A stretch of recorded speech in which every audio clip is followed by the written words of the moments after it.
No Rio de Janeiro, o Ministério Público fez uma operação contra um grupo suspeito de fraudar contratos emergenciais para a compra de respiradores. Isso mesmo, aparelhos que são fundamentais para tratar os pacientes graves da Covid-19. Entre os 3 presos hoje estão um ex-subsecretário de Saúde do Estado e o dono de uma empresa que deveria entregar 300 respiradores, que recebeu parte do dinheiro e não entregou sequer um respirador. O governo do Pará confirmou que os respiradores comprados na China para serem instalados em UTIs apresentaram falhas e ainda não puderam ser utilizados. Fraudes na compra de respiradores e outros insumos para o combate ao coronavírus. Desde o início da pandemia, já houve denúncias de irregularidades em pelo menos 4 estados, além de Rio de Janeiro e Pará, São Paulo e Santa Catarina. A polícia catarinense investiga a compra de 200 respiradores por 33 milhões de reais. Os primeiros equipamentos deveriam ter sido entregues em 7 de abril, o que não aconteceu. Para o Procurador-Geral de Justiça de Santa Catarina, Fernando Comim, há indícios consistentes de fraude. Existem indícios veementes de que a aquisição dos 200 respiradores e o pagamento antecipado dos valores, eles ocorreram num processo de compra fraudulento, desprovido de formalidades mínimas e de garantias necessárias à segurança da operação. As compras de insumos para o combate à Covid-19 podem ser feitas sem licitação por estados e municípios amparados pelo Decreto de Calamidade Pública editado pelo governo federal. Em São Paulo, foi instaurado um inquérito para apurar aquisições de mais de 500 milhões de reais feitas pelo governo do estado. No Rio de Janeiro, após a prisão do superintendente de logística e de um ex-subsecretário, o secretário estadual de saúde, Edmar Santos, anunciou a criação de uma força-tarefa para analisar todos os contratos emergenciais, mas se eximiu de responsabilidade. Definição sobre respiradores, sobre testes, vários outros insumos relacionados à pandemia, e a necessidade e a determinação para a abertura dos processos de compra, isso eu sabia. Agora, os pormenores, como os processos estavam sendo conduzidos pelo subsecretário, isso não era do meu conhecimento. Como atuam os fraudadores nos estados e municípios? O que se sabe até agora sobre os casos investigados? Polícia e Ministério Público estão preparados para o aumento do volume de denúncias? E quais são os caminhos para evitar os desvios de recursos da saúde? Esses são os temas do Ao Ponto desta sexta-feira. Eu sou o Roberto Maltic e estou com a Carolina Mourão, os dois em home office. E nesse episódio, a gente conversa com o repórter Bernardo Melo, que fez uma reportagem sobre os desvios dos recursos para a Covid-19, publicada nesta sexta-feira pela revista Época, e com a colunista Lígia Bahia, doutora em saúde pública pela Fundação Oswaldo Cruz. Fique com a gente.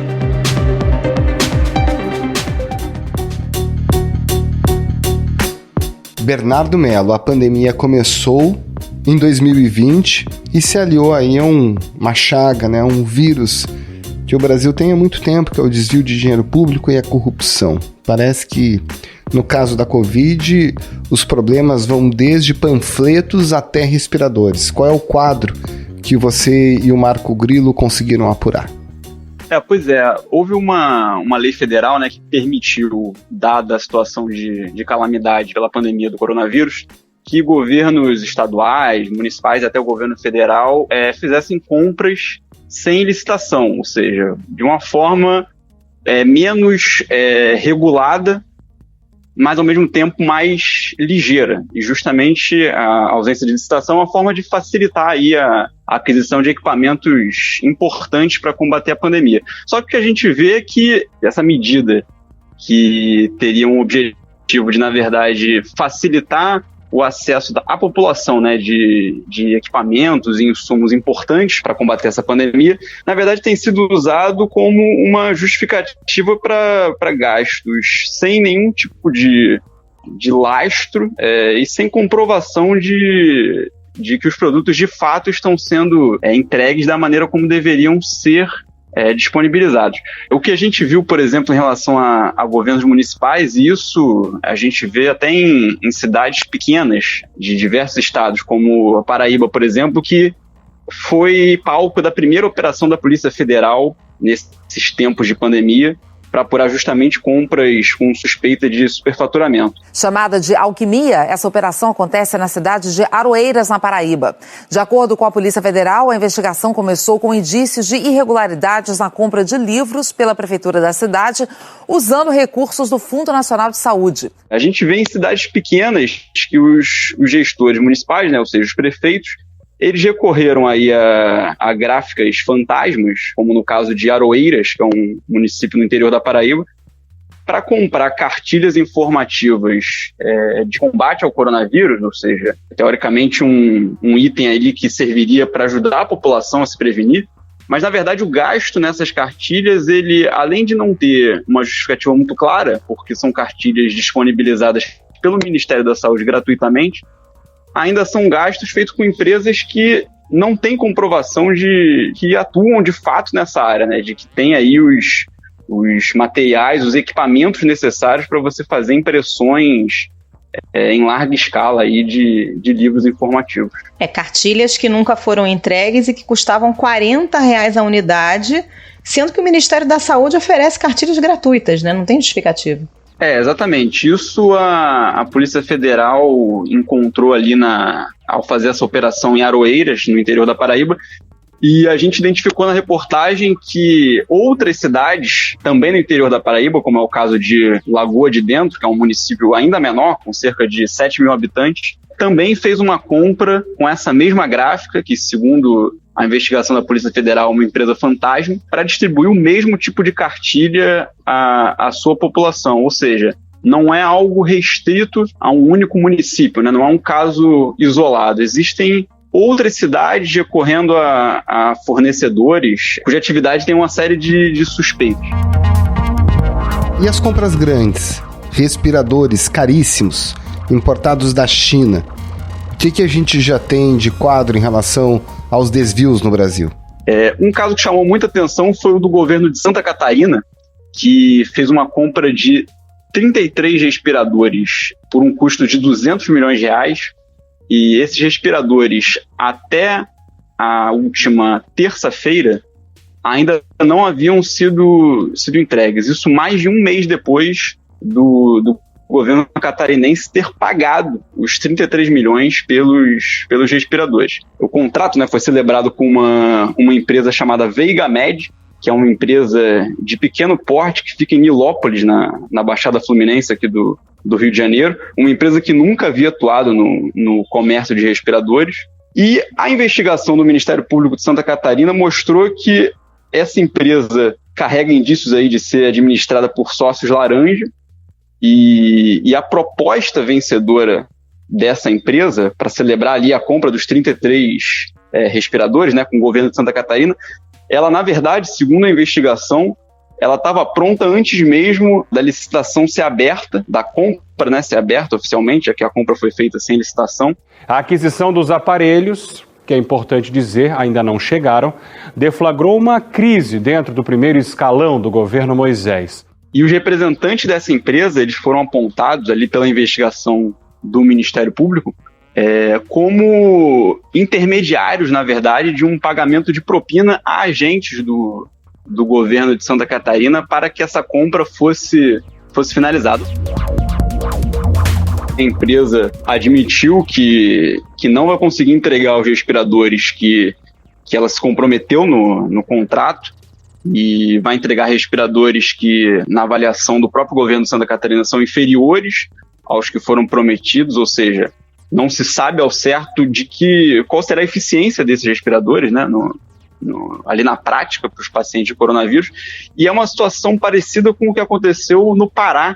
O governo do Pará recebeu 152 respiradores de uma compra ali que totalizava R$50 milhões, feita através de uma importadora chamada SKN, e quando os respiradores chegaram ao estado, começaram a ser instalados nos hospitais, os médicos perceberam que os equipamentos, na verdade, não serviam para pacientes de coronavírus. Uma mensagem da Secretaria de Saúde do Pará nas redes sociais confirmava que os respiradores comprados da China estavam em pleno funcionamento no hospital de campanha em Belém. Mas ontem, o governo informou que nenhum deles havia sido usado. os 152 respiradores apresentaram problemas.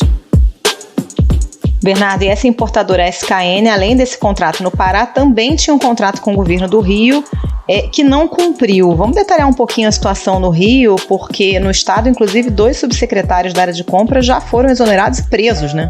Exatamente.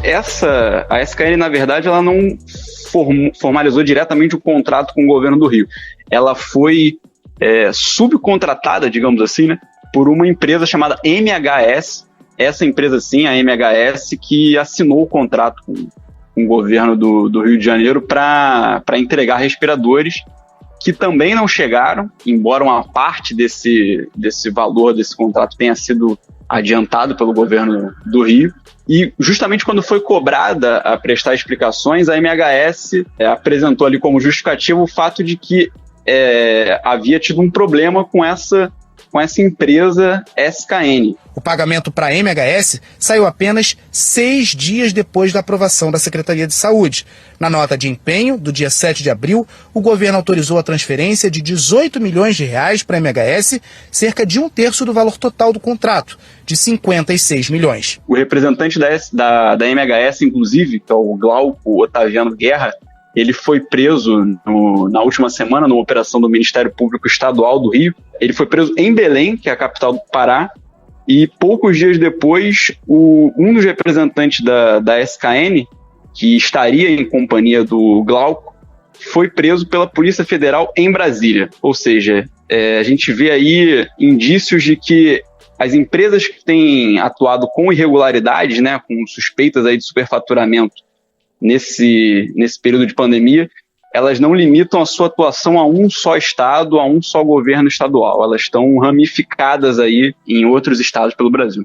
Bernardo, e Ministério Público, Polícia Federal, quem tem atribuição para investigar e fiscalizar, estão se preparando de alguma forma para o aumento do número de casos? Porque a gente apontou aqui em alguns estados, mas todas as prefeituras e governos estaduais estão fazendo compras, né, nesse momento de material de saúde. Pois é, existe uma cooperação envolvendo TCU, Controladoria Geral da União, Ministério Público Federal, órgãos do governo federal, para justamente vasculhar aí entre os contratos que já foram celebrados, né, em diferentes estados e também pelo governo federal, possíveis irregularidades, indícios de superfaturamento, enfim, fazer uma grande devassa no que já foi assinado. E também ali manter um olhar atento em relação ao que vai ser assinado ainda, né? Já que a pandemia continua, os casos continuam crescendo, então a necessidade de equipamentos, de insumos para o combate ao coronavírus vai continuar acontecendo. Novos contratos ainda vão ser celebrados tanto pelo Ministério da Saúde quanto pelos governos estaduais e municipais. Bernardo Mello, muito obrigada pela participação, bom trabalho para você. Muito obrigado, Bernardo, um abração. Valeu, obrigado. Professora Lígia Bahia, mesmo com essa calamidade gerada pela Covid-19, os nossos problemas históricos de mau uso do dinheiro da saúde se repetem, já com as evidências também de sempre da corrupção, o que leva a uma repetição tão comum e disseminada desse tipo de situação. A gente tem, eu diria assim, 3 tipos de problema, né? A gente tem um problema de uma certa leniência, de não cobrar devidamente, que as tarefas sejam realizadas, que elas sejam realizadas com qualidade. A gente tem um problema de corrupção, né, um segundo tipo de problema, e a gente tem um terceiro tipo de problema, que é comprar mal, que não é exatamente de corrupção, mas é não escolher bem os recursos, que são os recursos mais estratégicos, necessários para o bom funcionamento do sistema. Então, são problemas, né, são problemas de gestão, da área de gestão, problemas muito sérios, que vêm acompanhando o sistema de saúde o tempo todo. O que é importante, foi assim que você me perguntou, é que esses problemas eles se repetem. Não é? A gente teve um secretário de saúde, estadual de saúde no Rio de Janeiro, que foi preso. Sérgio Cortes já havia sido preso e investigado pelo desvio de 300 milhões de reais da Secretaria Estadual da Saúde e do Instituto Nacional de Traumatologia e Ortopedia, o INTO. E mesmo assim, no mesmo estado, né, quase na mesma bate-hora, no mesmo bate-local, a gente vê essa má prática reiterada. Então é como se fosse quase um DNA, né, do sistema, e a gente sabe que não é. A gente sabe que tem solução para isso. Professora, no caso de uma pandemia como essa do coronavírus, não seria o caso do Ministério da Saúde assumir um protagonismo, inclusive nessas compras, por exemplo, de respiradores, de material de proteção, até para conseguir um preço menor e distribuir pelos estados com inteligência e evitar essa fraude aí na ponta nos municípios e nos estados? É difícil dizer se o problema é de uma centralização ou se o problema é da descentralização. Não é a solução. A solução é que não haja corrupção, não é? Não pode haver. Digamos assim, a corrupção com recursos da saúde é um crime, é um assassinato. Significa que alguém não vai ter respirador, significa que alguém não vai ter leito de CTI, significa que as pessoas vão morrer. A Secretaria Estadual de Saúde do Rio cancelou 44 dos 66 contratos emergenciais firmados durante a pandemia por suspeitas de irregularidades. Entre eles, os das 3 empresas que venderam respiradores. Parte do valor desses contratos já foi pago e o Estado vai pedir na Justiça a devolução do dinheiro. Então não pode haver, né? Não pode haver corrupção.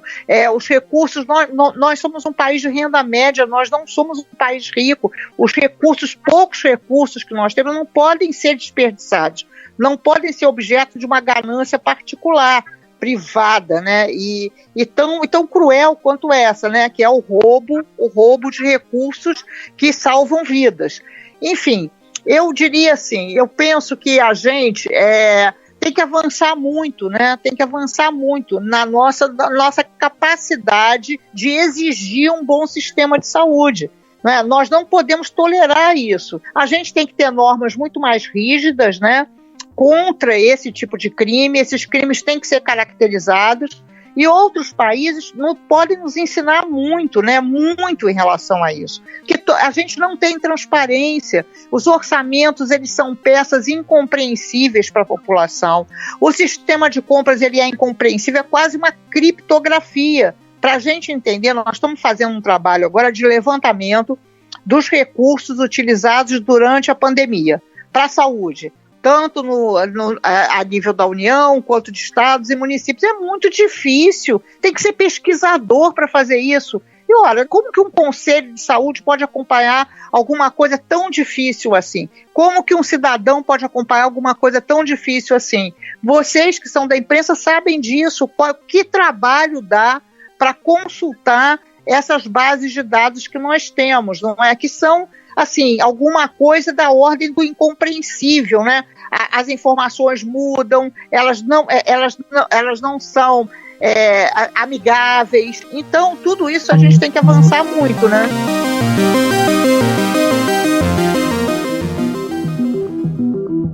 Agora, professora, com a pandemia, o contrato com dispensa de licitação virou o novo normal, né? Com a razão legítima, que é a calamidade. Agora, se isso já torna um sistema mais vulnerável em estados e cidades grandes, nas capitais, como é que prefeituras pequenas, bem intencionadas, mas com controle precário, conseguem se proteger? Olha, eu penso que, primeiro, assim, é preciso que a gente entenda, assim, nos municípios pequenos, em geral, quem gasta dinheiro da saúde não é a Secretaria de Saúde.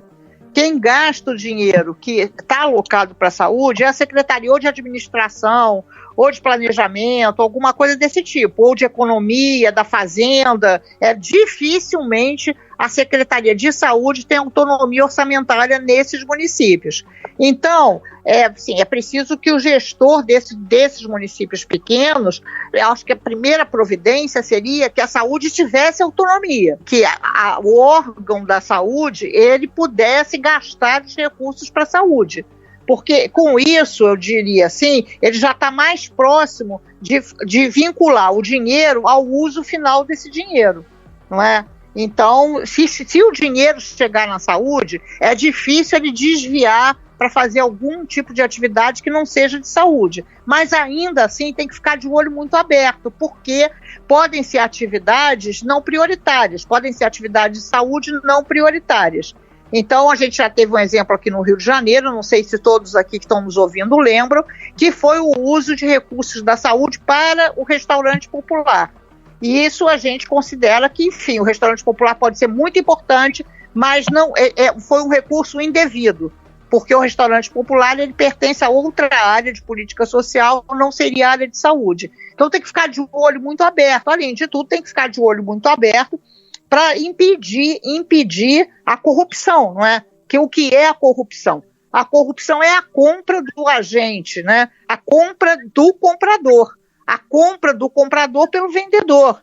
Então isso é alguma coisa que a gente precisa, e isso tem que ter controles, que são controles locais, evidentemente, né, oficiais, mas a sociedade tem que cobrar, né? A sociedade tem que cobrar esse uso de recursos.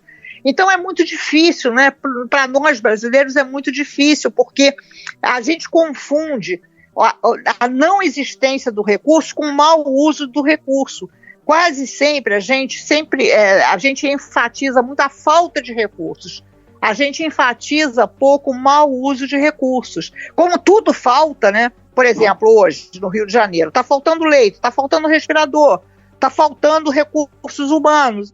E como estão os hospitais de campanha? Dos 9 prometidos, 6 ainda estão em construção. E nós fomos às obras e, pelo que encontramos, o prazo já adiado não vai ser cumprido de novo. Então esse é um problema tão grande que ele ofusca o problema que está por trás desse, que é, mesmo assim, a gente poderia ter um sistema de saúde melhor, mais eficiente e que atendesse mais gente, né? Professora Lígia Bahia, muito obrigada pela participação. Bom trabalho para a senhora. Muito obrigado, professora. Um abraço. Eu é que agradeço. Bom trabalho para vocês.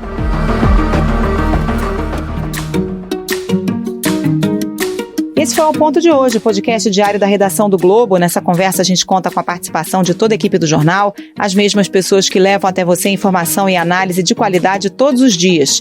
Quer saber mais? Assine o Globo. Acesse assineoglobo.com.br e confira todas as notícias e reportagens especiais.